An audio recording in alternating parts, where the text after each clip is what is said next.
మా latest videos కోసం మా ఈ తెలుగు న్యూస్ ఛానల్ సబ్స్క్రైబ్ చేసి గంట సింబల్ యాక్టివేట్ చేసుకోండి. ఈరోజే గురు పుష్యమి యోగం. గురువారం మరియు పుష్యమి నక్షత్రం కలిసి వచ్చిన రోజునే గురు పుష్యమి యోగం కలిసి వచ్చిన రోజుగా పరిగణిస్తారు. ఇది ఒక అద్భుతమైన యోగం. సంవత్సరంలో ఎప్పుడో ఒకసారి ఈ యోగం వస్తుంది. అయితే ఈరోజు ఏం చేసినా చెయ్యకపోయినా రాత్రి 12 లోపు ఈ వీడియో చూస్తే చాలు, ఈ కథ వింటే చాలు, 2 నిమిషాల్లో మీ సుడి తిరిగిపోతుంది. లక్ష్మీదేవి సంపూర్ణ అనుగ్రహం కలుగుతుంది. సకల దోషాలు పాపాలు పోతాయి. వద్దన్న ధనవర్షం కురుస్తుంది. అష్టైశ్వర్యాలు సిద్ధిస్తాయి. జన్మల పాపాలు పోయి మహాపుణ్యం వస్తుంది. రాజయోగం పడుతుంది. ఇక మీకు అన్నీ శుభాలే జరుగుతాయి. ఫ్రెండ్స్, ఈ కథను చివరి వరకు వినండి. మధ్యలోనే ఆపేస్తే ఎటువంటి ఫలితం రాదు. కనుక భక్తితో చివరి వరకు వినండి. ఫస్ట్ అయితే కామెంట్ బాక్స్లో ఓం శ్రీ మహాలక్ష్మీదేవ్యై నమః అని కామెంట్ చేయండి.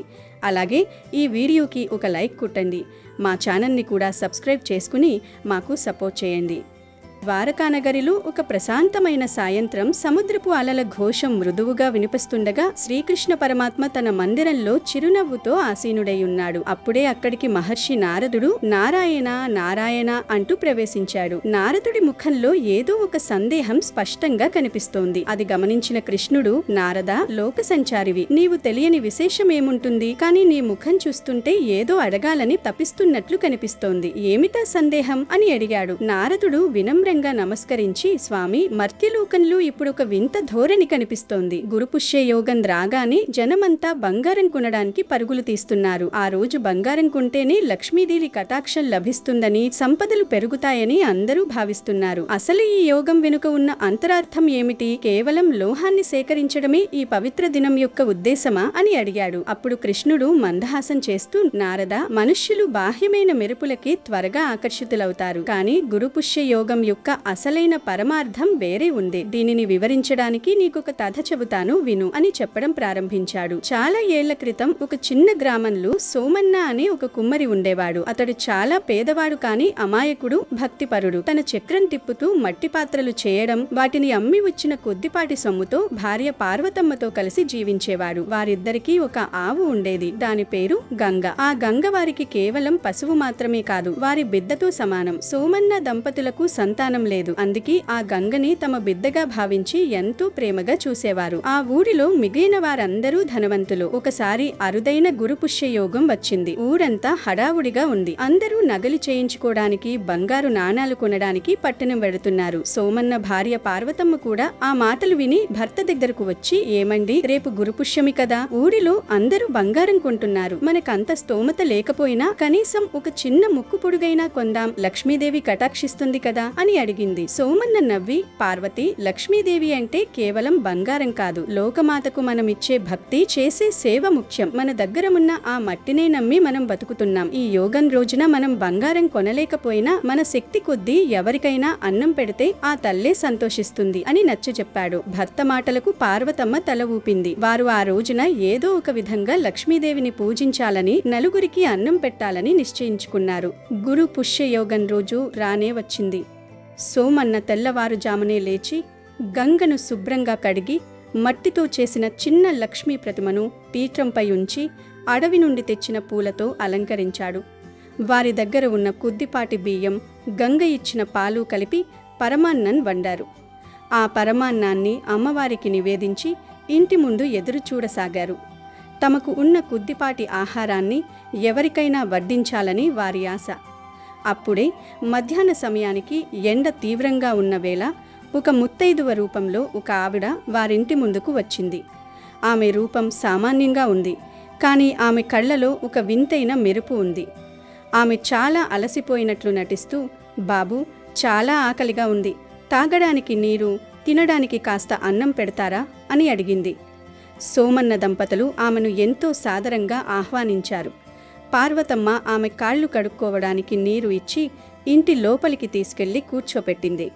అమ్మవారికి పెట్టిన ప్రసాదాన్ని, వండిన అన్నాన్ని ఆవిడకు వడ్డించారు. అయితే ఆ వచ్చిన ముత్తైదువ సామాన్యురాలు కాదు, సాక్షాత్తు ఆ లక్ష్మీదేవి వారిని పరీక్షించడానికి వచ్చింది. ఆమె అన్నం తింటూ, ఏమిటి ఈ అన్నం ఇంత చప్పగా ఉంది కూరలో ఉప్పు లేదు, పరమాన్నంలో తీపి లేదు. ఇలాంటి భోజనం పెడతారా ఎవరైనా అంటూ విసుక్కుంది. సోమన్న ఏమాత్రం కోపం తెచ్చుకోకుండా, అమ్మా, మమ్మల్ని క్షమించు. మా దగ్గర ఉన్నది ఇదే. మీ ఆకలి తీర్చడమే మా భాగ్యం. మీకు నచ్చకపోతే మరోసారి ప్రయత్నిస్తాం అని వినమ్రంగా అన్నాడు. అయినా ఆమె ఆగలేదు. సరేలే, అన్నం ఎలాగో అలా ఉంది, దాహం వేస్తుంది. ఆ ఆవు పాలు ఇవ్వు, తాగి వెళతాను అంది. పార్వతమ్మ గంగ పాలు పితికి తెచ్చి ఇచ్చింది. పాలు తాగాక ఆమె వింతైన కోరిక కోరింది. చూడు కుమ్మరి, నాకు ఈ ఆవు చాలా నచ్చింది. దీనిని నాకు దానంగా ఇచ్చే. గురు పుష్యయోగం గదా, దానం చేస్తే పుణ్యం వస్తుందట, ఇస్తావా అని అడిగింది. సోమన్న ఒక్క క్షణం దిగ్భ్రాంతి చెందాడు. గంగ వారికి ప్రాణం కంటే ఎక్కువ. కాని అతిథి అడిగినప్పుడు కాదనడం ధర్మం కాదని భావించి కళ్లలో నీళ్లు తిరుగుతున్నా గుండె నిబ్బరం చేసుకుని, అమ్మా, మా ఈ గంగ మా బిడ్డ వంటిది. కాని ఒక అతిథిగా మీరు కోరారు కాబట్టి సంతోషంగా తీసుకెళ్ళండి అని గంగ తాడును ఆమె చేతికి ఇవ్వబోయాడు. అప్పుడా ఇల్లంతా ఒక అద్భుతమైన దివ్యకాంతితో నిండిపోయింది. ఆ ముత్తైదువ మాయమై చతుర్భుజాలతో పద్మాసనస్థురాలై సర్వ అలంకార భూషితయై మహాలక్ష్మీదేవి సాక్షాత్కరించింది. సోమన్న దంపతులు ఆశ్చర్యంతో ఆమె పాదాలకు ప్రణామం చేశారు. అమ్మవారు చిరునవ్వుతో ఇలా పలికింది. సోమన్న, పార్వతి, మీ నిష్కల్మసమైన భక్తికి, త్యాగగుణానికి నేను ఎంతో సంతృప్తి చెందాను. ఈరోజు లోకమంతా బంగారం వెంటపడుతుంటే మీరు మాత్రం ఆకలితో ఉన్నవారికి అన్నం పెట్టాలని, అతిథి కోసం మీ ప్రాణప్రదమైన ఆవును కూడా దానం చేయడానికి సిద్ధపడ్డారు అని మెచ్చుకుంది. ఆ తల్లి సోమన్న వైపు తిరిగి, నాయనా, గురు పుష్యయోగం అంటే కేవలం బంగారం కొనడం కాదు. పుష్యమి నక్షత్రం అంటే పోషణను ఇచ్చేది. గురువు అంటే జ్ఞానాన్ని ప్రసాదించేవాడు. ఈ యోగంలో జ్ఞానపూర్వకమైన పోషణ అంటే దాన ధర్మాలు చేయడం వల్ల ఆ పుణ్యం అక్షయమవుతుంది. ఈ రోజున ఒక బంగారు నాణం కొంటే వచ్చే ఫలితం కంటే ఒక ఆకలిగొన్న జీవికి అన్నం పెడితే వచ్చే ఫలితం 1000 రెట్లు ఎక్కువ. ఎవరైతే అహంకారం లేకుండా తోటి జీవుల పట్ల కరుణతో దానం చేస్తారో వారింట్లో నేను శాశ్వతంగా కొలువై ఉంటాను. కేవలం లోహాన్ని పోగు చేసుకునే వారి దగ్గర నేను చంచల లక్ష్మిగా మాత్రమే ఉంటాను. కానీ నీ వంటి ధర్మాత్ముల దగ్గర స్థిర లక్ష్మిగా ఉంటాను అని ఉపదేశించింది. కథ ముగిస్తూ శ్రీకృష్ణుడు నారదుడితో ఇలా అన్నాడు. చూశావా నారదా, సోమన్న దంపతులు ఆ రోజు ఒక్క బంగారు ముక్క కూడా కొనలేదు. కానీ వారి దగ్గర ఉన్న దానిని దానం చేయడం ద్వారా సాక్షాత్తు లక్ష్మీదేవి కటాక్షాన్ని పొందారు. గురుపుష్యయోగం యొక్క అసలైన మహత్తు దానంలోనే ఉంది. బంగారం కొనడం అన్నది ఒక వ్యాపార ప్రచారంగా మారిపోయింది. కానీ పురాణాలు చెప్పిన సత్యం ఏమిటంటే, ఈ పవిత్ర సమయంలో చేసే ఏ సత్కర్మైనా, అది అన్నదానం కావచ్చు, విద్యాదానం కావచ్చు, లేదా గోసేవ కావచ్చు, దాని ఫలితం అనంతం. దానం చేసే గుణమే అసలైన బంగారం. నారదుడు స్వామి మాటలకు మంత్రముగ్ధుడై, ధన్యుడను స్వామి, లోకానికి ఒక గొప్ప సత్యాన్ని బోధించారు. బాహ్యమైన సంపద కంటే హృదయ సంపద గొప్పదని, ఈ యోగకాలంలో చేసే సాయం అక్షయ ఫలాన్నిస్తుందని గ్రహించాను అని పలికాడు. అప్పటి నుండి గురు పుష్యయోగం రోజు కేవలం కొనుగోలు చేయడం కంటే పేదలకు అన్నదానం చేయడం, పశువులకు గ్రాసం వేయడం వంటి పనులకు ప్రాధాన్యత పెరిగింది. సోమన్న దంపతులు లక్ష్మీదేవి వరంతో ఆయురారోగ్య ఐశ్వర్యాలతో వర్ధిల్లడమే కాకుండా వారి ఇంటి ముందు గంగ వంటి 1000 ఆవులతో గోశాలను నిర్మించి నిత్య అన్నదానం చేస్తూ లోకానికి ఆదర్శంగా నిలిచారు. ఈ కథ ద్వారా మనం తెలుసుకోవలసిందేమిటంటే, పండుగలు లేదా పవిత్ర యోగాల పేరుతో కేవలం వస్తువులను సేకరించడం కంటే తోటి మనుషులకు లేదా జీవులకు ఉపయోగపడే పనులు చేయడం మిన్న. శ్రమించి సంపాదించిన దానిలో కొంత భాగాన్ని పరోపకారానికి వినియోగించినప్పుడే ఆ సంపదకు సార్థకత చేకూరుతుంది. అదే నిజమైన లక్ష్మీ కటాక్షం. లక్ష్మీదేవి సంపదకు అధిదేవత మాత్రమే కాదు, ఆమె ధర్మబద్ధమైన జీవనానికి సాక్షి. ఎక్కడ త్యాగం, దయ మరియు భక్తి ఉంటాయో అక్కడ లక్ష్మీదేవి ఎప్పుడూ వెలిగిపోతూనే ఉంటుంది. గురుగ్రహం యొక్క శుభదృష్టి, పుష్యమి నక్షత్రం యొక్క పోషణ శక్తి కలిసిన ఈ వేళ మనం మనలోని అహంకారాన్ని వదిలి ప్రేమను పంచడం నేర్చుకోవాలి. అలాగే ఈరోజు శ్రీ రేణుక ఎల్లమ్మ తల్లి చరిత్రను వింటే చాలు, కష్టాలన్నీ పోయి అమ్మవారి అనుగ్రహంతో సకల ఐశ్వర్యాలు సిద్ధిస్తాయి, పేదరికం పోతుంది.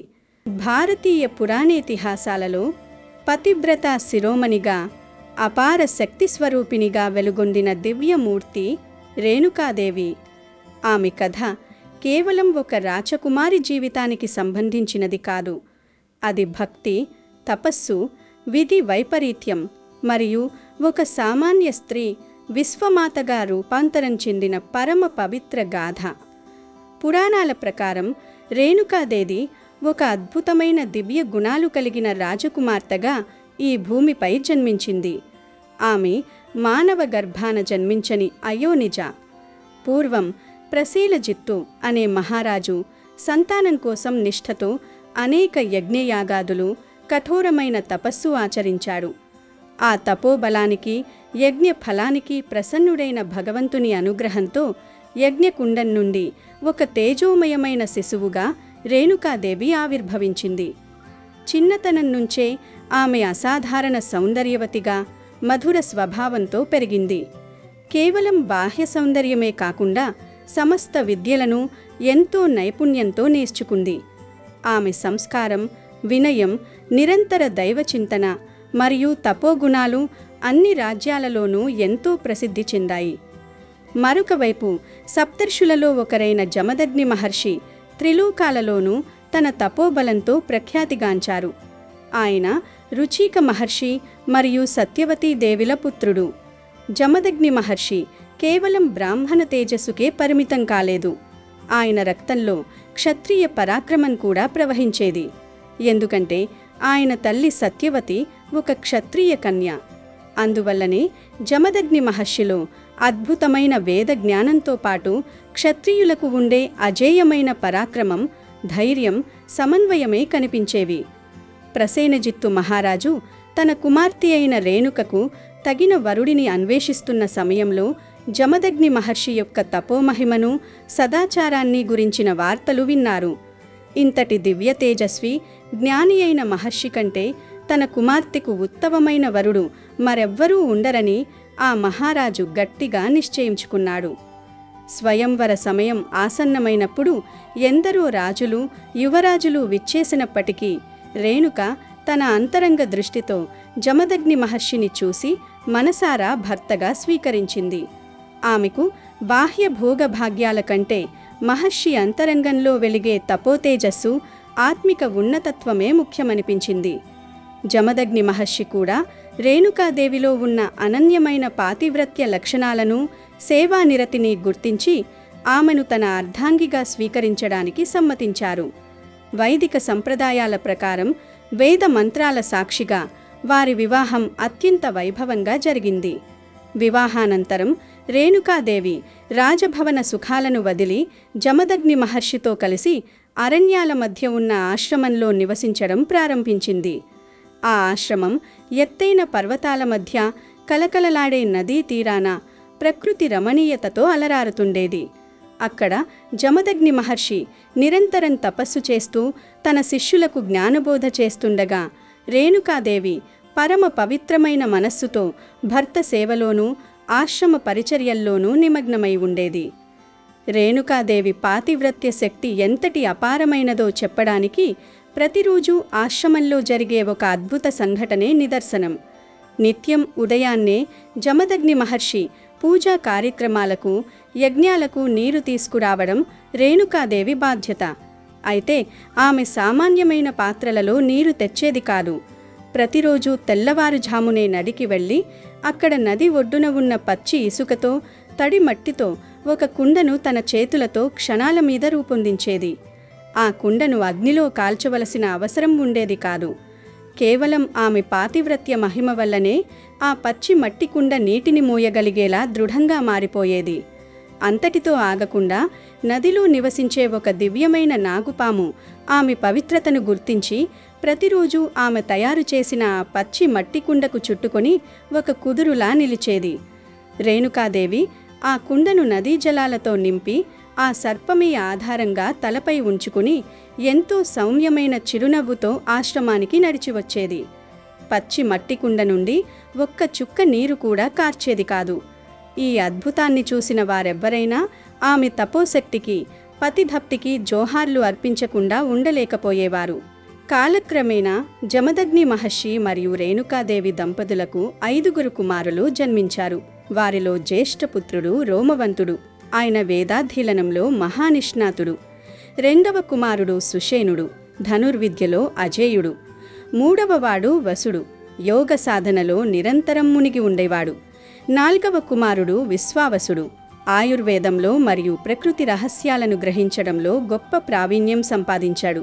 ఇక అందరికంటే చిన్నవాడైన 5వ కుమారుడే భార్గవరాముడు. ఆయనే మనకు పరశురాముడిగా సుపరిచితుడు. శ్రీ మహావిష్ణువు యొక్క 6వ అవతారమైన ఈ పరశురాముడు దుష్ట క్షత్రియులను 21 సార్లు భూమండలం నుండి తుడిచిపెట్టిన మహావీరుడు. ఆ తర్వాత వారికి అంజనా అనే ఒక కుమార్తె కూడా జన్మించింది. ఆమె కూడా తల్లి వలని సేవానిరతితో పెరిగింది. పరశురాముడు జన్మించినప్పుడు ఆకాశంలో దివ్య తేజస్సు ప్రకాశించింది. ఆయన జన్మతః శివుని అంశ మరియు విష్ణు స్వరూపం కావడం వల్ల చిన్నతనం నుంచే తండ్రి వద్ద వేదాలను, తల్లి వద్ద సేవాభావాన్ని, పరమశివుని అనుగ్రహంతో అస్త్రశస్త్ర విద్యలను అపారంగా అభ్యసించి త్రిలోక ప్రసిద్ధుడయ్యాడు. కొన్ని సంవత్సరాల పాటు వారి జీవితం ఎంతో సుఖశాంతులతో సాగిపోయింది. అయితే ఒకరోజు విధి తన క్రూరమైన ఆటను ప్రారంభించింది. ఎప్పటిలాగే రేణుకాదేవి తెల్లవారుజామున నదికి వెళ్లి పచ్చి ఇసుకతో కుండను సిద్ధం చేసింది. కానీ ఆ సమయంలో నదిలో ఒక అసాధారణమైన దృశ్యం ఆమె కంటపడింది. ఆకాశ మార్గాన ప్రయాణిస్తున్న చిత్రరథుడు అనే గంధర్వరాజు తన భార్య అయిన ఊర్వశితో కలిసి నదీ జలాలలో జలకాలాటలు ఆడుతున్నాడు. వారి దివ్య సౌందర్యం, ఒకరిపై ఒకరు కురిపించుకుంటున్న ప్రేమ క్రీడలు, నీటిలో వారు అనుభవిస్తున్న ఆనందం రేణుకాదేవిని ఆకర్షించాయి. కేవలం ఒకే ఒక్క క్షణం మాత్రమే రేణుకాదేవి మనసు ఆ దృశ్యంలో లీనమైపోయింది. ఇంతటి స్వేచ్ఛా సౌందర్యాలు, ప్రేమానందాలు ఎంత అద్భుతంగా ఉంటాయి అనే ఒక చిన్న ఆలోచన ఆమె హృదయంలో మెదిలింది. ఆ ఒక్క క్షణకాలపు పరధ్యానం భర్తను కాక అన్యపురుషుని సౌందర్యాన్ని తలడం ఆమె పాతివ్రత్య శక్తిని క్షీణింపజేసింది. వెంటనే ఒక ఘోరం జరిగిపోయింది. ఆమె చేతిలో ఉన్న పచ్చి మట్టి కుండ ఒక్కసారిగా పగిలిపోయి నీరంతా నేలపాలయ్యింది. అంతవరకు కుదురుగా ఉన్న ఆ దివ్య సర్పం కూడా భయంతో అక్కడి నుండి వెళ్ళిపోయింది. రేణుకాదేవి నిద్రపోయింది. తన మనసులో కలిగిన చిన్న విచలనం శతాబ్దాల తన తపస్సును, పవిత్రతను క్షణంలో నాశనం చేసిందని గ్రహించి ఆమె దుఃఖించింది. తీవ్రమైన అపరాధ భావంతో, భయంతో వణికిపోతూ ఖాళీ చేతులతో ఆశ్రమానికి తిరిగి వచ్చింది. ఆమె ముఖంలో భయం, నేరస్తురాలిననే భావన స్పష్టంగా కనిపిస్తున్నాయి. అంతర్జ్ఞాని అయిన జమదగ్ని మహర్షి తన యోగ దృష్టితో నదీ తీరంలో జరిగిందంతా గ్రహించాడు. పాతివ్రత్యాన్ని, మనోపవిత్రతను జీవితంలో ఉన్నత ధర్మంగా భావించే ఆ మహర్షి భార్య మనసులో కలిగిన ఆ ఒక్క క్షణపు విచలనాన్ని కూడా సహించలేకపోయాడు. ఆయన కోపం హిమాలయమంత ఎత్తున రగిలిపోయింది. రేణుక, నీవు క్షమించరాని ఘోర అపరాధం చేశావు. మనస్సు పవిత్రతను కోల్పోయిన నీకు మరణదండన ఒక్కటే సరైన శిక్ష అంటూ గర్జించాడు. మహర్షి వెంటనే తన జ్యేష్ఠపుత్రుడైన రోమవంతుడిని పిలిచి, కుమారా, నీ తల్లి శిరస్సును ఖండించు, ఇది నా ఆజ్ఞ అని ఆదేశించాడు. ఆ మాట వినగానే రోమవంతుడు దిగ్భ్రాంతి చెందాడు. తండ్రి, నన్ను క్షమించండి. కన్న తల్లిని నేను ఎలా చంపగలను? ఇది నా వల్ల కాదు అని కన్నీరు మున్నీరయ్యాడు. పితృవాక్య పరిపాలనను ధిక్కరించినందుకు ఆగ్రహించిన జమదగ్ని వెంటనే అతడిని ఒక జడ వస్తువుగా, అంటే కదలలేని శిలగా మారిపోయేలా శపించాడు. ఆ తరువాత సుషేనుణ్ణి, వసువును, విశ్వావసుణ్ణి పిలిచి అదే ఆజ్ఞ ఇచ్చాడు. కాని కన్నతల్లిపై ప్రేమతో వారందరూ తండ్రి ఆజ్ఞను నిరాకరించి శాపానికి గురై శిలలుగా మారిపోయారు. చివరిగా జమదగ్ని మహర్షి తన చిన్న కుమారుడైన పరశురాముణ్ణి పిలిచాడు. పరశురాముడు అక్కడ ఉన్న పరిస్థితిని గమనించాడు. శాపానికి గురై పడి ఉన్న తన అన్నలను, భయంతో తలదించుకుని ఉన్న కన్న తల్లిని చూశాడు. అయినప్పటికీ ఆయన తండ్రి ఆజ్ఞను ప్రశ్నించలేదు. ఎందుకంటే సనాతన ధర్మంలో పితృవాక్య పరిపాలన అనేది అత్యున్నతమైన విధి. తండ్రి ఆజ్ఞ ఎంత కఠినంగా అనిపించినా దాని వెనుక ఏదో ఒక దైవిక లీల ఉంటుందని పరశురాముడు నమ్మాడు. ఆయన తన భయంకరమైన పరశువును చేతబూని తల్లివైపు నడిచాడు. రేణుకాదేవి తన చిన్న కుమారుడి వైపు ప్రశాంతంగా చూసింది. ఆమె కళ్లల్లో ఇప్పుడు భయం లేదు. కేవలం తన కర్మఫలాన్ని అనుభవిస్తున్నానని ఒక తృప్తి మాత్రమే ఉంది. ఆమె కళ్ళు మూసుకుని భర్తను, దైవాన్ని స్మరించుకోగా పరశురాముడు ఒక్క దెబ్బతో ఆమె శిరస్సును ఖండించాడు. రేణుకాదేవి శరీరం రక్తసిక్తమై నేలపై కూలిపోయింది. తల్లి తల దిగిన దృశ్యాన్ని చూసిన తరువాత జమదగ్ని మహర్షి కోపం చల్లారింది. తన చిన్న కుమారుడు ధర్మానికి కట్టుబడి ఎలాంటి నిస్సంకోచం లేకుండా పితృ ఆజ్ఞను పాటించినందుకు ఆయన ఎంతో సంతోషించాడు. భార్గవరామ, నీ పితృభక్తికి కర్తవ్య నిష్ఠకు నేను ప్రసన్నుడనయ్యాను. నీకు కావలసిన వరమేదైనా కోరుకు, ఇప్పుడే ప్రసాదిస్తాను అన్నాడు మహర్షి. ఆ క్షణంలో పరశురాముడు తలుచుకుంటే త్రిలోకాలను ఏలే శక్తులను, అపారమైన ధనాన్ని, కీర్తిని కోరుకోవచ్చు. ఎందుకంటే జమదగ్ని మహర్షి తపోబలం ముందు అసాధ్యమైనది ఏదీ లేదు. కాని పరశురాముని హృదయంలో కన్న తల్లి పట్ల, సోదరుల పట్ల ఉన్న అమితమైన ప్రేమ మాత్రమే మిదిలింది. ఆయన వినయంగా నమస్కరించి, తండ్రి, నాపై నిజంగా అనుగ్రహం ఉంటే నాకు 4 వరాలు ప్రసాదించండి. మొదటిది, నా తల్లిని తిరిగి బ్రతికించండి. రెండవది, ఆమెకు ఈ మరణ సంఘటన అసలు గుర్తుండకూడదు. ఆమె మళ్లీ పూర్వపు పవిత్రతను, పాతివ్రత్యాన్ని పొందాలి. మూడవది, శాపానికి గురైన నా 4 కుమారులందరికీ తిరిగి ప్రాణభిక్ష పెట్టి సాధారణ స్థితికి తీసుకురండి.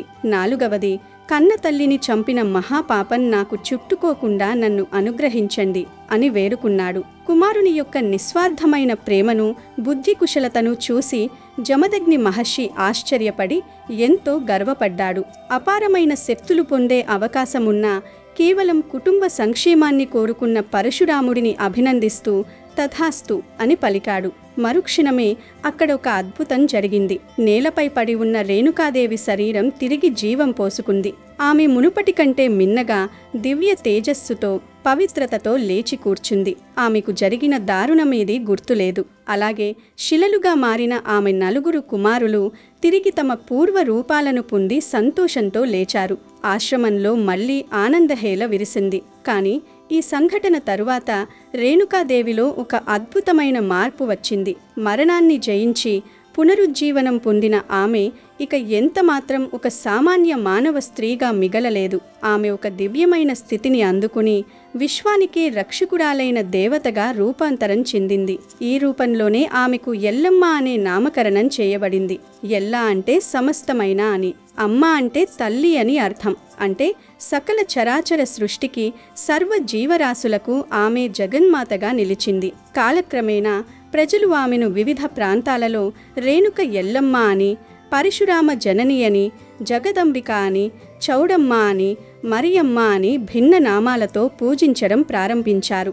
ఎల్లమ్మ తల్లిగా మారిన తరువాత ఆమెకు అనేక అద్భుతమైన దివ్య శక్తులు సిద్ధించాయి. ముఖ్యంగా రోగ నివారిణిగా, భయంకరమైన చర్మ వ్యాధులు, మసూచి, తీవ్ర జ్వరాలను నయం చేసే దయామయిగా ఆమె ప్రసిద్ధి చెందింది. సంతానం లేని వారికి సంతాన భాగ్యాన్ని ప్రసాదించే కల్పవల్లిగా, భక్తులను ఆపత్కాలంలో కాపాడే రక్షకురాలిగా, కరువు కాటకాల సమయంలో అన్నపానాలను అందించే అన్నపూర్ణగా, ఐశ్వర్యాన్ని, శ్రేయస్సును ఇచ్చే లక్ష్మీ స్వరూపంగా భక్తుల హృదయాలలో కొలువుదీరింది. దక్షిణ భారతదేశంలో రేణుక ఎల్లమ్మ తల్లికి అనేక ప్రసిద్ధ పుణ్యక్షేత్రాలు వెలిశాయి. వాటిలో అత్యంత ప్రాముఖ్యమైనది మహారాష్ట్రలోని నాందేడ్ జిల్లాలో ఉన్న మాహూర్ క్షేత్రం.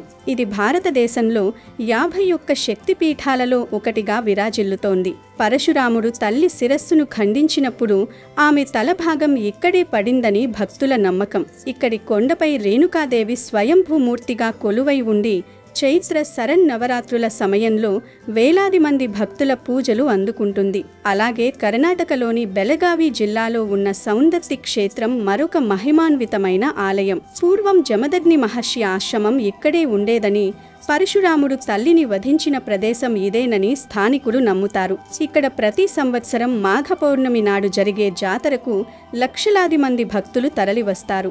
ఇక తెలంగాణ రాజధాని హైదరాబాద్ నగరంలోని బలికంపేట ఎల్లమ్మ ఆలయం శతాబ్దాల చరిత్ర గల అత్యంత శక్తివంతమైన క్షేత్రం. సుమారు 800 సంవత్సరాల క్రితం ఈ ప్రాంతంలో తీవ్రమైన మహమ్మారి వ్యాపించి ప్రజలు మరణిస్తున్న సమయంలో అమ్మవారు ఒక గ్రామస్తునికి కలలో కనిపించి తానొక పెద్ద బండరాయి క్రింద ఉన్నానని, తనకు ఆలయం నిర్మిస్తే రోగాల నుండి కాపాడుతానని పలికింది. గ్రామస్తులు వెతకగా అక్కడ లభించిన విగ్రహాన్నే ప్రతిష్ఠించి ఆలయాన్ని నిర్మించారు. నాటి నుండి ఆ ప్రాంతం బల్కంపేటగా మారి నేడు ప్రతి ఏటా బోనాల పండుగ సందర్భంలో లక్షలాది మంది మహిళలు తలపై బోనాలతో వచ్చి అమ్మవారికి నైవేద్యాలు సమర్పించి తమ భక్తిని చాటుకుంటున్నారు. ఈ విధంగా పతివ్రతగా ప్రారంభై విధి లీలల ద్వారా విశ్వమాతగా ఎదిగిన రేణుక ఎల్లమ్మ కథ మానవాళికి భక్తి, కర్తవ్యం, దైవశక్తి యొక్క మహోన్నత సందేశాన్ని అందిస్తోంది. అలాగే ఈరోజు ఈ దుర్గాదేవి కథను వింటే చాలు సకల పీడలు, పాపాలు పోతాయి, మహాపుణ్యం వస్తుంది, గండాలు పోతాయి. ఒకానొక ఊరిలో ధనరాజయ్య అనే ఒక పెద్ద వ్యాపారి ఉండేవాడు. అతను రకరకాల వ్యాపారాలు చేస్తూ విపరీతంగా డబ్బు సంపాదించేవాడు. ఆ వచ్చిన లాభాలతో భూములు, ఇళ్ళు, బంగారం, విలాసవంతమైన వాహనాలు కొంటూ ఉండేవాడు. ధనరాజయ్య దగ్గర కుప్పలు తెప్పలుగా డబ్బు ఉన్నప్పటికీ ఆపదలో ఉన్న పేదవారికి ఒక్క రూపాయి కూడా దానం చేసే మనస్సు అతనికి లేదు. అలా పిసినారితనంతో కూడబెట్టిన డబ్బు మొత్తంతో అతను ఊరి చివర ఒక పెద్ద అధునాతనమైన హోటల్ను నిర్మించాడు. హోటల్ నిర్మాణం పూర్తయిన రోజున ధనరాజయ్య ఎంతో గర్వంగా తన భార్య లక్ష్మితో ఇలా అన్నాడు: ఇన్నేళ్లకు నా కల నెరవేరింది. ఎన్నో ఏళ్లుగా చిన్న చిన్న వ్యాపారాలు చేసి రూపాయి దాచిపెట్టి ఈరోజు ఇంత పెద్ద హోటల్ కట్టగలిగాను. ఇకపై నాకు రోజుకి 5 నుండి 6,000 రూపాయల దాకా నికర ఆదాయం వస్తుంది. ఇంత ఆదాయం రావాలంటే ఖచ్చితంగా పెట్టుబడి పెట్టాలి. కానీ నేను ఎక్కువ పెట్టుబడి పెట్టే రకాన్ని కాను. ₹1 పెట్టుబడి పెట్టి 10 రూపాయలు వెనకేసుకోవడమే నా సిద్ధాంతం. భర్త మాటలకు లక్ష్మి నిట్టూర్చింది. ఇద్దరూ కలిసి హోటల్ను అందంగా తీర్చిదిద్దారు.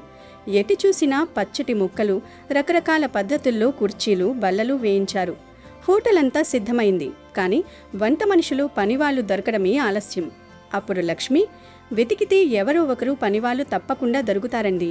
కానీ మీరు వారికి నెల నెల అడిగినంత జీతం ఖచ్చితంగా ఇవ్వాల్సి ఉంటుంది అని చెప్పింది. దానికి ధనరాజయ్య నవ్వి, నెల నెలా జీతాలిచ్చుకుంటూ కూర్చుంటే నా లాభాలు తగ్గిపోతాయి. పనివాళ్లు ఏదో ఒక తప్పు చెయ్యకపోరు. వారి తప్పులను ఎత్తిచూపి నెల జీతాన్ని ఎగ్గొడతాను అన్నాడు. భర్త కుటిల బుద్ధిని చూసి లక్ష్మి, ఇలా చేయడం చాలా పెద్ద పాపమండి. ఆ దేవుడు మిమ్మల్ని ఏదో ఒకరోజు తప్పకుండా శిక్షిస్తాడు అని హెచ్చరించింది. కానీ ధనరాజయ్య ఆమె మాటలను అస్సలు ఖాతరు చేయలేదు. కొద్ది రోజుల్లోనే ఆ హోటల్లో 2 పనివాళ్లు చేరారు. వారిలో ఒకరి పేరు గోపాల్. అతను చాలా పేదవాడు, ఎంతో మంచివాడు. ఎలాంటి కష్టమైన పనినైనా నవ్వుతూ చేసేవాడు. రెండో వ్యక్తి పేరు రఘు.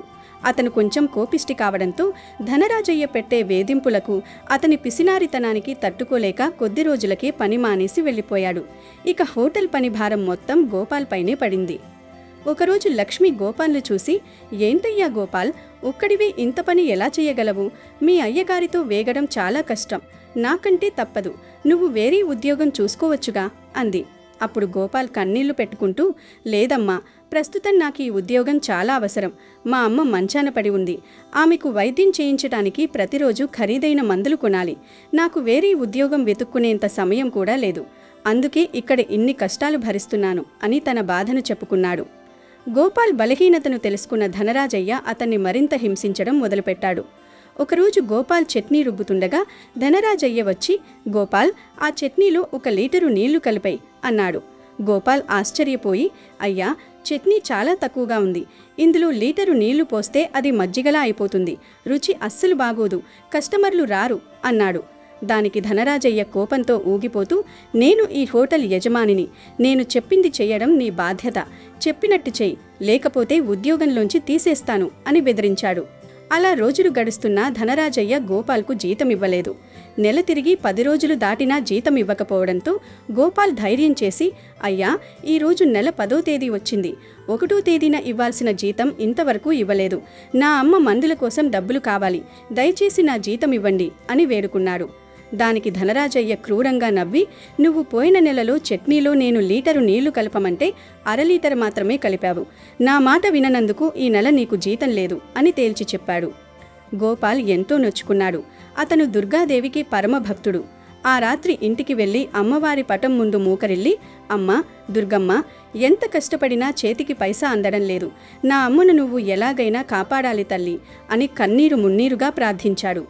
లక్ష్మికి గోపాల్ పరిస్థితి చూసి జాలివేసి ధనరాజయ్యకు తెలియకుండా అప్పుడప్పుడు కొంత డబ్బు సహాయం చేస్తూ ఉండేది.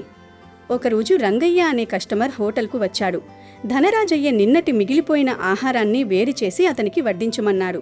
ఆ పాచి అన్నం తిన్న రంగయ్య అసహ్యించుకుని గొడవపడి డబ్బులివ్వకుండా వెళ్ళిపోయాడు.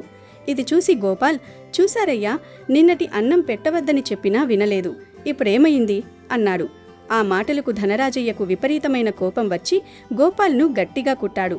ఆ అవమానాన్ని, హింసను భరించలేక గోపాల్ ఏడుస్తూ హోటల్ వదిలి వెళ్ళిపోయాడు. ఇక లాభం లేదని ధనరాజయ్య, లక్ష్మి ఇద్దరే వంట చేసి హోటల్ నడపడం ప్రారంభించారు. మరుసటి రోజు మధ్యాహ్నం హోటల్కు ఒక వింతైన స్త్రీ వచ్చింది. ఆమె ముఖంలో ఒక దివ్యమైన, గంభీరమైన తేజస్సు ఉంది. ఆమె ధనరాజయ్యను చూసి, నాకు చాలా ఆకలిగా ఉంది, వెంటనే భోజనం వడ్డించు అని అడిగింది. ధనరాజయ్య ఆమెకు భోజనం వడ్డించాడు. వడ్డించిన మరుక్షణమే ఆమె ఆ విస్తట్లోని ఆహారాన్ని క్షణాల్లో ముగించేసింది. నాకు ఇంకా ఆకలిగా ఉంది, మరికొంత ఆహారం తీసుకురా అంది. ధనరాజయ్య మళ్ళీ వడ్డించాడు. ఆమె మళ్ళీ క్షణాల్లో తినేసింది. ఇలా ఎంత వండి వడ్డించినా ఆమె ఆకలి తీరడం లేదు.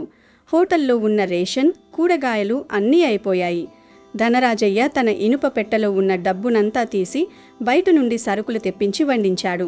అయినా ఆమె ఆకలి అస్సలు తగ్గలేదు. చివరికి ధనరాజయ్య ఇనుప పెట్టె పూర్తిగా ఖాళీ అయిపోయింది. అతని సర్వస్వం కరిగిపోయింది. ధనరాజయ్య భయపడుతూ మోకాళ్లపై పడి, అమ్మా, నువ్వు సాధారణ స్త్రీవి కావు, నా ఇనుప పెట్టె మొత్తం ఖాళీ అయిపోయింది, నా సర్వస్వం పోయింది, నన్ను క్షమించి నువ్వెవరో నిజం చెప్పు తల్లి అని వేడుకున్నాడు. వెంటనే ఆ దివ్య స్త్రీ తన అసలు రూపమైన దుర్గాదేవిగా మారి సింహవాహిని అయి సాక్షాత్కరించింది. ఆ దేవి రూపాన్ని చూసి ధనరాజయ్య, లక్ష్మి ఇద్దరూ భయభక్తులతో చేతులు జోడించారు. అమ్మవారు అట్టహాసం చేస్తూ, ధనరాజయ్య, నీ పిసినారితనం, అహంకారం, నీ స్వార్థం కారణంగా ఎంతోమందిని ఇబ్బంది పెట్టావు. ఖరీదైన వస్తువులు కొన్నావు కానీ ఆకలితో ఉన్న పేదవాడిని ఆదుకోలేదు. ముఖ్యంగా నా పరమభక్తుడైన గోపాల్ను అన్యాయంగా హింసించావు. అతని శ్రమను దోచుకున్నావు. నీకు బుద్ధి చెప్పడానికే నేను ఇలా వచ్చాను అని సింహగర్జన చేసింది. ధనరాజయ్య తన తప్పులు తెలుసుకుని అమ్మవారి పాదాలపై పడి, తల్లి, నా కళ్ళు తెరపించావు. డబ్బు పిచ్చితో నేను చేసిన పాపాలను క్షమించు. ఇకపై ఏ రోజూ ఇలాంటి తప్పులు చెయ్యను. నాకొచ్చే లాభాల్లో పేదవారిని ఆదుకుంటాను అని రోదించాడు. ధనరాజయ్య నిజాయితీ గల పశ్చాత్తాపాన్ని చూసి దుర్గాదేవి శాంతించి అక్కడి నుండి మాయమైపోయింది. ఆ మరుసటి రోజే ధనరాజయ్య స్వయంగా గోపాల్ ఇంటికి వెళ్ళి తాను చేసిన తప్పుకు క్షమాపణలు చెప్పి అతనికి ఇవ్వాల్సిన పాత జీతంతో పాటు అతని తల్లి వైద్యానికి సరిపడా డబ్బును కూడా అందజేశాడు. అంతేకాకుండా గౌరవప్రదమైన జీతంతో గోపాల్ను తిరిగి తన హోటల్లో మేనేజర్గా నియమించుకున్నాడు. నాటి నుండి ధనరాజయ్య తన పిసినారితనాన్ని వదిలి అందరితో ప్రేమగా ఉంటూ మంచి జీవితాన్ని గడిపాడు. అలాగే ఈరోజు ఈ పవిత్ర కథను వింటే చాలు, ఎంతటి దరిద్రం ఉన్నా పోతుంది. 2 నిమిషాల్లో మీ సుడి కిరిగిపోయి అష్టైశ్వర్యాలు సిద్ధిస్తాయి. అనగా కాంచనపురం అనే ఒక సువిశాలమైన రాజ్యం ఉండేది. ఆ రాజ్యంలోని ప్రజలు సిరి సంపదలతో తులతూగుతూ ఉండేవారు. దానికి కారణం వారి రాజ్యంలో ప్రవహించే సువర్ణముఖి నదిలో బంగారం రేణువుల రూపంలో దొరకటమే. ఆ రాజ్యంలో సువర్ణుడు అనే ఒక నిరుపేద కానీ అత్యంత నైపుణ్యం గల స్వర్ణకారుడు ఉండేవాడు. అతను తయారు చేసే బంగారు ఆభరణాలలో జీవం ఉట్టిపడేది. అతను బంగారాన్ని కేవలం ఒక లోహంగా కాక సాక్షాత్తు లక్ష్మీదేవి స్వరూపంగా భావించి ఎంతో భక్తితో శ్రద్ధతో తన పనిని చేసుకునేవాడు. అదే రాజ్యంలో ధనపాలుడు అనే ఒక మహాధనవంతుడైన వర్తకుడు ఉండేవాడు. అతని దగ్గర కొండలంత బంగారం ఉండేది. కానీ అతనికి బంగారంపై ప్రేమ తప్ప దాని వెనుక ఉన్న దైవ భక్తిపై నమ్మకం కానీ గౌరవం కానీ ఉండేవి కావు. ఒకనాడు రాజ్యంలో దండోరా వేశారు. ప్రజలారా వినండి వినండి, రాబోయే గురువారం నాడు అత్యంత అరుదైన మహిమాన్వితమైన గురు పుష్యయోగం సంభవిస్తున్నది. ఆ పవిత్రమైన రోజున మన మహారాజు గారు రాజకోశాగారం కోసం అత్యంత దివ్యమైన లక్ష్మీదేవి బంగారు విగ్రహాన్ని కొనుగోలు చేయాలని నిర్ణయించారు. ఆ అత్యుత్తమ విగ్రహాన్ని తయారు చేసిన వారికి తగిన బహుమానం లభిస్తుంది అని చాటింపు వేశారు. ఈ ప్రకటన వినగానే ధనపాలుడి కళ్ళు ఆశతో మెరిశాయి. నా దగ్గర ఉన్నంత బంగారం ఎవరి దగ్గర ఉంది? నేనే అందరికంటే పెద్ద బరువైన విగ్రహాన్ని తయారు చేసి మహారాజు మన్ననలు పొందుతాను అని గర్వంగా అనుకున్నాడు. వెంటనే తన దగ్గర ఉన్న మేలిమి బంగారాన్ని బయటకు తీసి పనివారిని పురమాయించి ఒక భారీ లక్ష్మీదేవి విగ్రహాన్ని తయారు చేయటం మొదలుపెట్టాడు. మరోవైపు సువర్ణుడు కూడా ఈ వార్త విన్నాడు. కానీ అతని మనసులో ఆశకు బదులుగా భక్తి పొంగి పొర్లింది. ఆహా, సాక్షాత్తు లక్ష్మీదేవి విగ్రహాన్ని తయారు చేసే అవకాశం నాకు లభించనున్నదా? ఇంతకంటే అదృష్టం ఏముంది అనుకున్నాడు. కానీ తన దగ్గర ఉన్నది కేవలం కొద్దిపాటి బంగారం మాత్రమే. అయినా అతను నిరాశ చెందలేదు. నా దగ్గర ఉన్నదే అమ్మవారికి సమర్పిస్తాను, నా భక్తే నా ఆస్తి అని సంతృప్తి పడ్డాడు. ఆ సమయంలో లక్ష్మీదేవి తన భక్తుల నిజమైన నిష్టను పరీక్షించాలనుకుంది. ఆమె ఒక ముసలి చిరిగిన బట్టలు ధరించిన పేదలారి రూపంలో కాంచనపురానికి వచ్చింది. మొదట ఆమె ధనపాలుడి భవంతికి వెళ్ళింది. అయ్యా, ఆకలిగా ఉంది, కాస్తంత భోజనం పెట్టించండి అని అడిగింది. ధనపాలుడు ఆమెను చూసి అసహ్యించుకున్నాడు. చీపో అవతలికి, నేను మహారాజు కోసం బంగారు విగ్రహం తయారు చేసే పనిలో ఉన్నాను. నీలాంటి వాళ్లతో మాట్లాడే సమయం నాకు లేదు అని కసురుకుని పంపించి వేశాడు. నిరాశతో ఆ ముసలావిడ సువర్ణుడి చిన్న కుటీరానికి చేరుకుంది. సువర్ణుడు ఆమెను చూడగానే, అమ్మా, దయచేయండి, మీరు చాలా అలసిపోయినట్లు ఉన్నారు అని ప్రేమతో లోపలికి ఆహ్వానించాడు. తన కోసం దాచుకున్న రొట్టెలో సగం భాగం ఆమెకు ఇచ్చి మంచినీళ్ళు ఇచ్చి సేద తీర్చాడు. ఆమె అతని మంచితనానికి ముగ్ధురాలయ్యింది. నాయనా, నువ్వు చాలా మంచివాడివి. రాజుగారి పోటీలో పాల్గొంటున్నావని విన్నాను. ఇదిగో, నా దగ్గర ఉన్న ఈ చిన్న బంగారు ముక్కను తీసుకో. నీ భక్తికి నా చిన్న కానుక అని తన చేతిలోని ఒక కాంతిహీనమైన చిన్న బంగారు ముక్కను అతనికి ఇచ్చింది.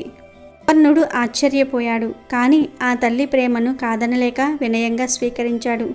ఆ ముసలావిడ వెళ్తూ, నాయనా, గుర్తుంచుకో, బంగారం బరువులో కాదు, దానిని తయారు చేసే వాని మనసులోని భక్తిలో, గుణంలో దాని నిజమైన తేజస్సు ఉంటుంది అని చెప్పి వెళ్ళిపోయింది.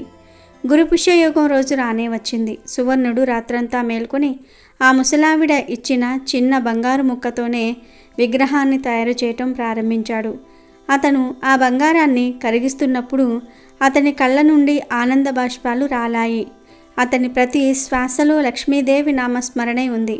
ఆశ్చర్యం, ఆ చిన్న బంగారు ముక్క అతని భక్తికి అనే అగ్నికి కరుగుతూ దివ్యమైన కాంతితో వెలిగిపోవటం మొదలుపెట్టింది. అతను పూర్తి చేసేసరికి అది చిన్నదే అయినా సూర్యకాంతిని మించిన తేజస్సుతో, కళ్ళల్లో కరుణతో, పెదవులపై చిరునవ్వుతో సజీవంగా ఉన్న లక్ష్మీదేవి విగ్రహంలాగా రూపుదిద్దుకుంది. ఇక గురుపుష్యయోగం రోజున రాజసభ కళాకాండాలతో నిండిపోయింది. ధనపాలుడు గర్వంగా తాను చేసిన భారీ విగ్రహాన్ని ప్రదర్శించాడు. అది చూడడానికి పెద్దగా బరువుగా ఉంది. కానీ అందులో ఏమాత్రం కళ కానీ ప్రాణం కానీ లేవు. తర్వాత సువర్ణుడు తాను తయారు చేసిన చిన్న విగ్రహాన్ని మహారాజు ముందు ఉంచాడు. ఆ విగ్రహం సభలోనికి రాగానే అక్కడి వాతావరణం మొత్తం ఒక దివ్యమైన పరిమళంతో, చెప్పలేని ప్రశాంతతతో నిండిపోయింది. ఆ విగ్రహం నుండి వెలువడుతున్న కాంతికి సభలో ఉన్న వారందరికీ కళ్ళు మిరుమిట్లు గొలిపాయి. మహారాజు, మంత్రులు, ప్రజలు అందరూ ఆ చిన్న విగ్రహంలోని దైవత్వాన్ని చూసి మంత్రముగ్ధులయ్యారు. మహారాజు వెంటనే సింహాసనం దిగివచ్చి సువర్ణుడికి నమస్కరించి, సువర్ణ, ఇదే నిజమైన కళ, ఇదే భక్తి, నీ విగ్రహమే మన రాజ్యానికి అలంకారం అని ప్రకటించాడు. అప్పుడే ఆ సభలో అందరూ చూస్తూ ఉండగా సువర్ణుడికి బంగారు ముక్కను ఇచ్చిన ఆ ముసలావిడ నిజరూపంలో సాక్షాత్తు లక్ష్మీదేవిగా ప్రత్యక్షమైంది. సువర్ణ, నీ నిస్వార్థమైన భక్తికి, నిర్మలమైన మనసుకు నేను మెచ్చాను. గురుపుష్యయోగం నాడు బంగారాన్ని కొనటం శుభప్రదం అంటారు. కానీ ఆశతో కొన్న బంగారం కేవలం లోహం. భక్తితో స్వీకరించిన చిన్న రేణువు కూడా నా అనుగ్రహంతో మేరు పర్వతమవుతుంది. ధనపాలుడి దగ్గర ఉన్నది కేవలం బంగారం రాశి, నీ దగ్గర ఉన్నది నా ఆశీస్సుల రాశి అని చెప్పి సువర్ణుడిని ఆశీర్వదించింది. ఆమె ఆశీస్సులతో సువర్ణుడి కుటీరం బంగారు భవనంగా మారిపోయింది. ధనపాలుడు తన తప్పు తెలుసుకుని గర్వం వీడి క్షమించమని అమ్మవారి పాదాలపై పడ్డాడు. బంగారం యొక్క నిజమైన విలువ దాని బరువులోనో పరిమాణంలోనో ఉండదు, దానిని సంపాదించిన లేదా సమర్పించిన మనసులోని భక్తి స్వచ్ఛతతోనే ఉంటుంది. గురు పుష్యయోగం వంటి పవిత్రమైన రోజున విచ్చలవిడిగా సంపాదించిన ధనంతోనో లేదా ఆశతోనో లేదా అహంకారంతోనో కొండంత బంగారం కొన్నా రాని తృప్తి భక్తితో కొన్న చిన్న బంగారు రేణువుతో లక్ష్మీదేవి అనుగ్రహం రూపంలో లభిస్తుంది అనేదే ఈ కథలోని నీతి. అలాగే ఈరోజు గురు పుష్యమి యోగం రోజు ఎటువంటి ధనంతో బంగారం కొనాలి, ఎటువంటి ధనంతో బంగారం కొంటే కలిపురుషుడి ప్రభావం పడుతుంది అనే విషయాన్ని తెలియజేసే ఈ పవిత్ర కథను వింటే చాలు కలి ప్రభావం తగలదు, లక్ష్మీదేవి అనుగ్రహం కలుగుతుంది. బంగారం కొనడానికి గురు పుష్య యోగం ఉన్న రోజు చాలా అద్భుతమైన రోజు. బంగారం కొనాలని ఎదురు చూసేవారు ఈరోజు బంగారం కొనుక్కుంటే చాలా మంచిది. ఈరోజు బంగారం కొంటే మళ్ళీ మళ్ళీ బంగారం కొనుక్కునే అవకాశం వస్తుంది. అయితే సాధారణంగా అందరూ బంగారంలో కలిపురుషుడు ఉంటాడని, అందుకే బంగారం ఇంట్లో తక్కువ ఉండాలని, బంగారం ఎక్కువగా ఉండకూడదని అంటూ ఉంటారు. బంగారంలో కలిపురుషుడు ఉంటాడన్నమాట నిజమే, కానీ అవినీతి ద్వారా వచ్చే బంగారంలోనే కలిపురుషుడు ఉంటాడు. బంగారం అంతటిలో కలి ఉండడు. దీనికి సంబంధించి పురాణాలలో ఒక కథ ఉంది. జరాసంధుడు కాలభైరవ పూజ చేస్తూ రాజులందరినీ ఓడించి వారి దగ్గర ఉన్న బంగారాన్నంతా కూడా తీసుకొని ఆ బంగారానికి వారి రక్తంతోనే అభిషేకం చేశాడు. ఇలా అనేక మంది రాజులను చంపి వారి దగ్గరి బంగారాన్నంతా కూడా సేకరించిన జరాసంధుడు ఆ బంగారంతో ఒక కిరీటం తయారు చేయించి ఉంచుకుంటాడు. తర్వాత జరాసంధుని భీముడు చంపేస్తాడు. అప్పుడు భీముడు ఈ కిరీటాన్ని చూసి ముచ్చటపడి తీసుకుంటాడు. ఆ కిరీటాన్ని తన కోశాగారంలో ఉంచుతాడు. తర్వాత పరీక్షిత్ మహారాజు రాజ్యాన్ని పాలిస్తాడు. చాలా ధర్మబద్ధంగా ఉండేవాడు. ప్రజలకు ఎటువంటి కష్టం రాకుండా చూసుకుంటూ ఉండేవాడు. ధర్మబద్ధంగా పరిపాలిస్తున్న పరీక్షిత్ మహారాజు దేశంలో ఒకరోజు ఒక గోమాత ఏడుపు వినిపిస్తుంది. గోమాత పక్కనే ఒంటికాలితో ఉన్న ఎద్దు ఎందుకు ఏడుస్తూ ఉన్నావు అని ఊరడిస్తూ ఉంది. ఆ గోమాతే భూమి, ఎద్దు ధర్మదేవత. పరీక్షిత్ మహారాజు వారిద్దరి దగ్గరికి వెళ్ళాడు. ఎందుకు ఏడుస్తూ ఉన్నావు అని గోమాతను అడిగాడు. అప్పుడు గోమాత ఎద్దుకు 3 కాళ్ళు విరిగిపోయి ఒక కాలే మిగిలి ఉన్న విషయం చెప్పింది. ఎద్దు కాలి ద్వారా కలి ఈ యుగంలోనికి ప్రవేశించాడని, అతను తన కాళ్లను నిర్దాక్ష్యంగా విరిచాడని చెప్పింది. ఆ మాటలు విన్న పరీక్షిత్ మహారాజ్ ఎద్దుతో, నిన్ను ఎవరు హింసించారు? ఎవరికి అపకారం చేయని నీ కాళ్ళు ఎవరు విరగ్గొట్టారు అని అంటాడు. ఎద్దు కాళ్ళు విరగ్గొట్టిన వారు ఎవరైనా సరే అతని భుజాలు విరగ్గొడతాను అంటాడు. కాల క్రోధావేశుడై రాజులా కనిపించే కఠినాత్ముడు కర్ర పట్టుకొని మేము ఏడుస్తూ ఉన్నా కనికరం లేకుండా కొట్టాడు. నా కాళ్ళు అతడే విరగ్గొట్టాడు అని జవాబిచ్చింది ఎద్దు. అతను కలిపురుషుడని పరీక్షిత్ మహారాజుకు తెలిసింది. దాంతో పరీక్షిత్ కలికి శిక్ష విధించాడు. అప్పుడు కలి, నన్ను ఎందుకిలా చిత్రహింసలకు గురి చేస్తూ ఉన్నావు? ఇది కలియుగం కాబట్టి నేను ఖచ్చితంగా భూమిపైకి రావాల్సిందే. ఇది వదిలి నేనెక్కడుండాలి? నేను ఎక్కడ ఉంటే నువ్వు అక్కడికి వచ్చి చంపుతానంటే ఎలా? నేను ఎక్కడుండాలో చెప్తే అక్కడ మాత్రమే ఉంటానన్నాడు. అప్పుడు కలిపురుషుడు నివాసం ఉండడానికి జూదశాల, మద్యపానము, వ్యభిచారము, జీవహింస జరిగే చోటు అనే 4 స్థలాలను ఇస్తానన్నాడు పరీక్షిత్ మహారాజు. తన పాలనలో ప్రజలు ఈ 4 చోట్లకు వెళ్లరనే నమ్మకంతో పరీక్షిత్ మహారాజు మాట ఇస్తాడు. పరీక్షిత్ మహారాజు 4 స్థానాలను మాత్రమే ఇచ్చినప్పటికీ జూదశాల నుంచి అసత్యం, మద్యపానం నుంచి మదం, అహంకారం, వ్యభిచారం నుంచి కామము, హింస నుంచి కోపము, క్రోధము, ఇలా మరో 4 స్థానాలను కూడా ఆక్రమించాడు కలి. ఇవి కాకుండా మరో స్థానం ఇవ్వమని వేడుకున్నాడు కలి. సరేనని పరీక్షిత్ మహారాజు, అవినీతి ద్వారా సంపాదించిన బంగారం ఉన్న చోటు కూడా నీదేనన్నాడు. అయితే బంగారం నుంచి మాత్సర్యం పుడుతుంది కాబట్టి ఆ స్థానాన్ని కూడా తనది చేసుకున్నాడు కలిపురుషుడు. ఇలా కలికి వరాలు ఇచ్చిన తర్వాత ఒకసారి పరీక్షిత్ మహారాజు కన్ను తన కోశాగారంలో ఉన్న కిరీటం మీద పడుతుంది. ఈ కిరీటం అన్యాయ మార్గాల ద్వారా వచ్చిందని ముందు చెప్పుకున్నాం కదా. ఆ కిరీటాన్ని పరీక్షిత్ మహారాజు ధరిస్తాడు. ధరించగానే ఆ కిరీటం ద్వారా కలి ఆయనలోనికి ప్రవేశిస్తాడు. వెంటనే ఆయనకు క్రోధం పెరిగిపోతుంది. వేటకు వెళ్ళి దొరికిన జంతువులన్నిటినీ కూడా చంపేస్తూ ఉంటాడు. శమీకుడి దగ్గరికి వెళ్ళి ఆయన మీద చచ్చిన పామును వేస్తాడు. కలి పురుషుడు పరీక్షిత్ మహారాజులోనికి కిరీటం ద్వారా ప్రవేశించటం వలన ఇదంతా జరిగింది. ఇదంతా ఎందుకు చెప్పాల్సి వచ్చిందంటే కేవలం అవినీతి అన్యాయ మార్గాల ద్వారా సంపాదించిన బంగారంలోనే కలిపురుషుడు ఉంటాడు. మన కష్టార్జితంతో కొనుక్కున్న బంగారంలో కలి ఉండడు. అలాంటి బంగారం మనకు మేలు చేస్తుంది, లక్ష్మి అనుగ్రహాన్ని ప్రసాదిస్తుంది. సాధారణంగా మనమందరము కూడా కష్టార్జితంతోనే బంగారం కొనుక్కుంటూ ఉంటాం కనుక అందులో కలిపురుషుడు ఉండడు. అలా కాకుండా బంగారం దొరికినప్పుడు తాకట్టు పెట్టిన బంగారాన్ని తీసుకున్నా, అలాగే పెద్దల నుండి వస్తున్న బంగారాన్ని అన్యాయంగా లాక్కున్నా ఆ బంగారం ద్వారా కలిపురుషుడు పట్టి పీడిస్తాడు. కాబట్టి మనం కొనుక్కునే బంగారంలో కలిపురుషుడు ఉండడు. అలాగే ఈరోజు లక్ష్మీదేవి ఒక వృద్ధురాలి రూపంలో ఒక పేదవాడి ఇంటికి ఎందుకు వెళ్ళిందో తెలిపే ఈ పవిత్ర కథను వింటే చాలు. లక్ష్మీదేవి అనుగ్రహం కలుగుతుంది, కష్టాలు దరిచేరవు. లక్ష్మీదేవి అనుగ్రహంతో ధనం దూసుకు వస్తుంది. శాంతిపురి అని ఒక అందమైన గ్రామం ఉండేది. ఆ గ్రామం పేరుకు తగ్గట్టే పచ్చని పొలాలు, గలగలా పారే సెలయేర్లు, చల్లని గాలులతో ఎంతో ప్రశాంతంగా ఉండేది. ఆ ఊరి చివర ఒక చిన్న పూరి గుడిసెలో రంగనాథ్, సత్యవతి అనే దంపతులు నివసించేవారు. రంగనాథ్ చాలా కష్టజీవి. తెల్లవారుజామునే లేచి ఊరిలో ఎవరి పొలంలో పనో లేక కూజీ పనులకో వెళ్ళి రోజంతా చెమటోడ్చి పనిచేసేవారు. ఆయనకు వచ్చే అరకొర సంపాదనతోనే ఆ దంపతులు కాలం వెళ్లదీసేవారు. సత్యవతి గుణవతి, పరమసాధ్వి. తన భర్త కష్టార్జితంతో వచ్చిన దానితోనే ఇంటిని చక్కదిద్దుకుంటూ ఉన్నంతలో తృప్తిగా జీవించేది. సత్యవతికి మహాలక్ష్మీదేవి అంటే అమితమైన భక్తి. ప్రతిరోజు ఉదయాన్నే లేచి ఇంటి ముందు కళ్ళాపి చల్లి అందమైన ముగ్గులు వేసి తన చిన్న పూజా మందిరంలో ఉన్న లక్ష్మీదేవి పటానికి ధూపదీప నైవేద్యాలు సమర్పించేది.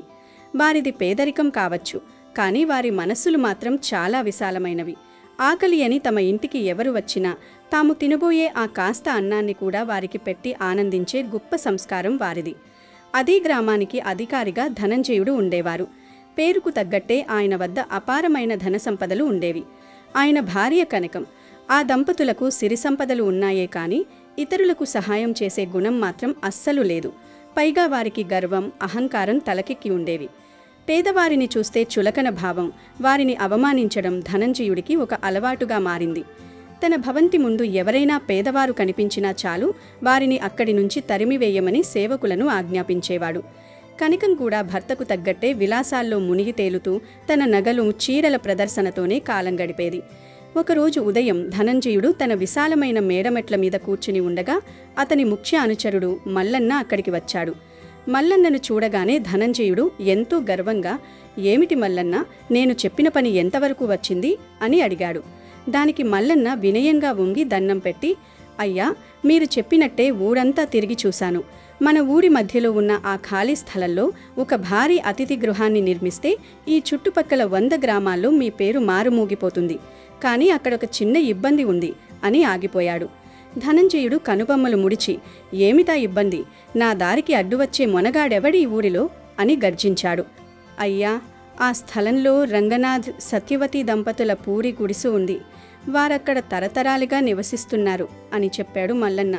ఆ మాట వినగాని పక్కనే ఉన్న కనకం ఈసడంపుగా, "ఆ దిక్కుమాలిన గుడిసు గురించి మీరంతగా ఆలోచించాలా? రేపు మా పినతండ్రి గారి చుట్టాలొస్తున్నారు. మన స్థాయికి తగ్గట్టుగా ఒక గొప్ప అతిథి గృహం ఉండాల్సిందే. ఆ పేదవాళ్ళనక్కడి నుంచి వెంటనే ఖాళీ చేయించండి" అని భర్తను ఉసిగొల్పింది. ధనంజయుడు నవ్వి, "మల్లన్న, ఆ రంగనాథిగాడికి ఒక 10 వరహాల ముఖాన కొట్టి రేపు సాయంత్రానికల్లా ఇల్లు ఖాళీ చేయమని చెప్పు. ఒకవేళ వాడు ఎదురు మాట్లాడితే వాడిని ఈ ఊరి నుండి వెలివేస్తానని హెచ్చరించు. నా ఆజ్ఞను జవదాటడానికి ఎవరికీ సాహసం లేదు" అని ఆజ్ఞాపించాడు. సాయంత్రం వేళ మల్లన్న ఈ వార్తను రంగనాథ్ దంపతులకు చేరవేశాడు. ఆ మాటలు విన్న రంగనాథ్, సత్యవతులకు గుండె ఆగినంత పనైంది. ఆ పూరి గుడిసె కేవలం వారికి నివాసం మాత్రమే కాదు, వారి పూర్వీకుల జ్ఞాపకం. వారు ఎంతో ప్రేమగా పెంచుకున్న ఆ చిన్న గూడును వదిలి వెళ్లడం అంటే వారికి ప్రాణం పోయినట్టే అనిపించింది. రంగనాథ్ దిగులుగా గడ్డం మీద చెయ్యి వేసుకుని కూర్చున్నాడు. సత్యవతి, మనకున్నది ఈ ఒక్క చిన్న ఇల్లే. దీన్ని కూడా ఆ అధికారి లాక్కుంటే మనం ఎక్కడికి వెళ్ళాలి? అన్యాయంగా మన పొట్ట కొడుతున్నారే అని వాపోయాడు. సత్యవతి కళ్ళల్లో నీళ్లు తిరిగినా ఆమె తన ఇష్టదైవమైన లక్ష్మీదేవిపై భారమంతా వేసింది. నేరుగా పూజాగదిలోకి వెళ్ళి అమ్మవారి పటం ముందు దీపం వెలిగించి, అమ్మా మంగళప్రదాయిని, నిన్నే నమ్ముకున్న మాకు ఇంతటి కష్టమిచ్చావా తల్లి? మాకు నీవే దిక్కు. ఆ అహంకారి నుంచి మమ్మల్ని ఎలా కాపాడతావో నీకే తెలియాలి. నా భక్తిలో నిజాయితీ ఉంటే మా ఇల్లు మాకు దక్కేలా చూడు అని మనస్ఫూర్తిగా ప్రార్థించింది. సత్యవతి చేసిన ఆ ఆర్తనాదం వైకుంఠంలో ఉన్న లక్ష్మీదేవిని కదిలించింది. తన భక్తురాలి విశ్వాసాన్ని నిలబెట్టాలని, అలాగే ధనంజయుడి గర్వాన్ని అణిచివేయాలని ఆ తల్లి సంకల్పించింది. మరుసటి రోజు ఉదయం ధనంజయుడి భవంతి వద్ద కోలాహలం నెలకొంది.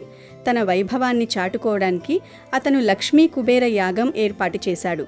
ఊరిలోని పండితులను పిలిపించి హోమాలు చేయిస్తున్నాడు. ఆ సమయంలో మహాలక్ష్మీదేవి ఒక వృద్ధురాలి రూపం ధరించింది.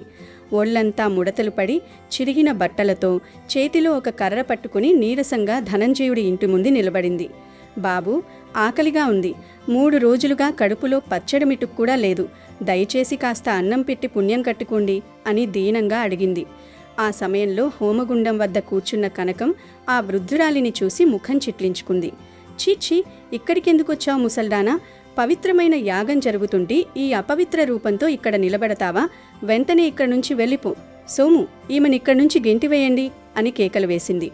ధనంజయుడు కూడా కోపంగా, మర్యాదగా ఇక్కడి నుంచి వెళ్ళు, లేకపోతే సేవకులతో తన్నిస్తాను. మా దగ్గర భిక్షగాళ్లకు చోటు లేదు అని గద్దించాడు. ఆ వృద్ధురాలు కన్నీళ్లు పెట్టుకుంటూ, నాయనా, ఆకలితో ఉన్నవారిని ఆదరించడమే అసలైన యాగం కదా. ఆ లక్ష్మీదేవే నన్నిక్కడికి పంపిందేమో ఆలోచించు అంది. దానికి ధనంజయుడు నవ్వుతూ, ఆ లక్ష్మీదేవి మాలాంటి ధనవంతుల ఇంట్లోనే ఉంటుంది, కానీ నీలాంటి బిచ్చగత్తెల దగ్గరకు రాదు. నీకు ఆకలిగా ఉంటే ఆ దేవుడిని అడుగు పో అని అవమానించాడు. అవమాన భారంతో ఆ వృద్ధురాలు నెమ్మదిగా నడుచుకుంటూ రంగనాథ్ గుడిసె వైపు సాగింది. ఆ సమయంలో రంగనాథ్, సత్యవతి తమ సామాన్లను సర్దుకుంటున్నారు. కన్నీళ్లతో ఇంటిని వదిలి వెళ్లడానికి సిద్ధమవుతున్నారు. ఆ వృద్ధురాలు గుడిసె ముందర ఆగి, అమ్మా, కాస్త గంజినీళ్లుంటే పొయ్యండి తల్లి, ఆకలితో ప్రాణం పోతోంది అని అడిగింది. సత్యవతి ఆ వృద్ధురాలిని చూడగానే తన బాధను మరిచిపోయింది. వెంటనే లోపలికి పిలిచి, రెండవ్వా, కూర్చోండి, మాకే ఈరోజు దిక్కు లేకుండా పోయింది. కానీ మా వద్ద ఉన్న ఈ కాస్త గంజిని మీకు పెట్టి ఆ తల్లి రుణం తీర్చుకుంటాము అని తాము తాగడానికి ఉంచుకున్న గంజిని ఆ వృద్ధురాలికి ఇచ్చారు. ఆ వృద్ధురాలు ఆ గంజిని ఎంతో తృప్తిగా తాగి, చాలా బావుందమ్మా, నా కడుపు నిండింది. ఈ రోజు నుంచి మీ కష్టాలన్నీ తీరిపోతాయి అని దీవించింది. అలా దీవిస్తున్న సమయంలోనే ఆ వృద్ధురాలి రూపం నుండి ఒక అద్భుతమైన కాంతి పుట్టుకొచ్చింది. క్షణకాలంలో ఆ ముసలి రూపం మాయమై పద్మంపై ఆసీనురాలై చతుర్భుజాలతో, బంగారు ఆభరణాలతో ధగధగలాడుతూ సాక్షాత్తు మహాలక్ష్మీదేవి ప్రత్యక్షమైంది. ఆ దివ్య తేజస్సును చూసి రంగనాథ్ దంపతులు పరవశించిపోయి ఆమె పాదాలపై పడ్డారు. అమ్మా, లోకపావని, మమ్మల్ని పరీక్షించడానికి వచ్చావా తల్లి? మాలాంటి సామాన్యుల ఇంటికి నువ్వు రావడం మా పూర్వజన్మ సుకృతం అని కన్నీళ్లతో వేడుకున్నారు. లక్ష్మీదేవి చిరునవ్వుతో, సత్యవతి, రంగనాథ, మీ నిష్కల్మసమైన భక్తికి, ఈ దానగుణానికి నేను ఎంతో సంతోషించాను. ఆకలితో ఉన్న ప్రాణిని ఆదరించడమే నాకు చేసే నిజమైన పూజ. అహంకారంతో నన్ను పూజించే వారికంటే ఆర్తితో ఎదుటివారికి సహాయం చేసే మీరే నాకు ఇష్టులు. ఇదిగో, మీరు నాకు గంజి ఇచ్చిన ఈ పాత్ర ఈ రోజు నుంచి అక్షయ పాత్రగా మారుతుంది. ఇందులో ఆహారం ఎప్పటికీ తరగదు. అలాగే ఈ ప్రదేశం ఇకపై మీ సొంతం అని ఆశీర్వదించింది. సరిగ్గా అదే సమయంలో ధనంజయుడి భవంతిలో వింత పరిణామాలు చోటు చేసుకున్నాయి. ఆకాశం ఒక్కసారిగా నల్లగా మారి భయంకరమైన గాలులు వీచడం మొదలైంది. యాగశాల ధ్వంసమైంది. ధనంజయుడు దాచుకున్న ధనమంతా మట్టిలా మారిపోవడం చూసి ఆ దంపతులు హతాశులయ్యారు. గాలివాన తాకిడికి భవంతి గోడలు బీటలు వారాయి. తమకు జరుగుతున్న ఈ వినాశనం ఆ వృద్ధురాలిని అవమానించడం వల్లే అని గ్రహించిన ధనంజయుడు, కనకం పరుగున రంగనాథ్ గుడిసె వద్దకు వచ్చారు. అక్కడ దివ్యకాంతితో వెలిగిపోతున్న లక్ష్మీదేవిని చూసి భయంతో వణికిపోతూ ఆమె పాదాలపై పడి క్షమాపణలు కోరారు. అమ్మా, తెలియక తప్పు చేశాము. అహంకారంతో కళ్ళు మూసుకుపోయి నిన్ను గుర్తించలేకపోయాము. మా భవంతిని, సంపదను కాపాడు తల్లి అని ప్రార్థించారు. అప్పుడు లక్ష్మీదేవి గంభీరంగా, ధనంజయ, సంపద అనేది శాశ్వతం కాదు, అది ఒకరు చేసే ధర్మం మీద ఆధారపడి ఉంటుంది. నీవు సంపాదించిన ధనం నీ గర్వాన్ని పెంచింది తప్ప మరొకరికి నీడను ఇవ్వలేకపోయింది. నా భక్తులను కష్టపెట్టి నీవు సుఖపడాలనుకోవడం నీ అవివేకం. నీ తప్పు తెలుసుకున్నావు కాబట్టి ఈ క్షణం నుండి నీ ధనంలో సగభాగం పేదవారి సేవకు కేటాయించు. అలాగే ఈ దంపతులకు నీవే స్వయంగా ఒక గొప్ప గృహాన్ని నిర్మించి ఇవ్వు. అప్పుడే నా అనుగ్రహం నీపై ఉంటుంది అని ఆజ్ఞాపించింది. ధనంజయుడు కన్నీళ్లతో అంగీకరించాడు. లక్ష్మీదేవి ఆశీస్సులతో గాలివాన శాంతించింది. ధనంజయుడిలో మార్పు వచ్చింది. అతను తన అహంకారాన్ని వదిలి రంగనాథ్ దంపతులకు క్షమాపణలు చెప్పి వారు ఉన్న చోటే ఒక అందమైన ఇంటిని నిర్మించి ఇచ్చాడు. రంగనాథ్, సత్యవతి ఆ అక్షయ పాత్రతో ఊరిలోని ఆకలితో ఉన్న ప్రతి ఒక్కరికి నిత్య అన్నదానం చేయడం మొదలుపెట్టారు. ఆ గ్రామం మొత్తం సుభిక్షంగా మారింది. ధనంజయుడు కూడా తన సంపదను ధర్మకార్యాలకు ఉపయోగిస్తూ నిజమైన ఆనందాన్ని పొందాడు. లోకమాత అయిన లక్ష్మీదేవి అనుగ్రహం ఎప్పుడూ ఆడంబరాల మీద కాదు, మనిషిలోని మంచి గుణం, జాలి, కరుణ మీద మాత్రమే ఉంటుందని అందరూ గ్రహించారు. పేదవాడైనా ధనికుడైనా భగవంతుడి దృష్టిలో ఒక్కటే. మనం చేసే సత్కర్మలే మనల్ని కాపాడతాయని ఈ కథ ద్వారా మనకు తెలుస్తుంది. కాబట్టి ఈరోజు రాత్రి 12 లోపు ఈ కథలు వింటే చాలు, 2 నిమిషాల్లో మీ సుడి తిరిగిపోతుంది. లక్ష్మీదేవి సంపూర్ణ అనుగ్రహం కలుగుతుంది. సకల దోషాలు, పాపాలు పోతాయి. వద్దన్న ధనవర్షం కురుస్తుంది. అష్టైశ్వర్యాలు సిద్ధిస్తాయి. జన్మల పాపాలు పోయి మహాపుణ్యం వస్తుంది. రాజయోగం పడుతుంది. ఇక మీకు అన్నీ శుభాలే జరుగుతాయి. అమెజాన్లో బెస్ట్ డిస్కౌంట్స్ కోసం వీడియో డిస్క్రిప్షన్లో లింకు ఉంది, చూడండి. అలాగే మా టెలిగ్రామ్ ఛానల్ సబ్స్క్రైబ్ చేసుకోండి.